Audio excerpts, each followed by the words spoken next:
আমি তো আসলে মুরগিটার পিছনে অনেক সময় ব্যয় করলাম আর একে সব সময় ট্রিটমেন্ট করেই গেলাম, কিন্তু দুঃখের বিষয় মুরগিটাকে বাঁচাতে পারলাম না। এই দেখেন, এর শরীরে কিচ্ছু নাই। এই বুক শুকান রোগটা আসলে খুবই খারাপ। এই রোগটা আসলে মুরগি ধরলে মুরগি টেকে না।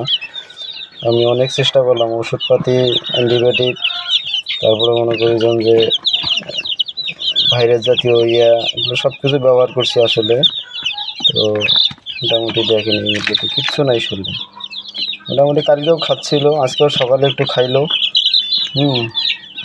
তো আমি আসলে এক জায়গায় গিয়েছিলাম, এখন বাসায় আসি দেখি যে মুরগিটা মারা গেছে। দেখেন, শরীরে কিচ্ছু নাই, শুধু হাড্ডি। এখন কি আর বলবো ভাই,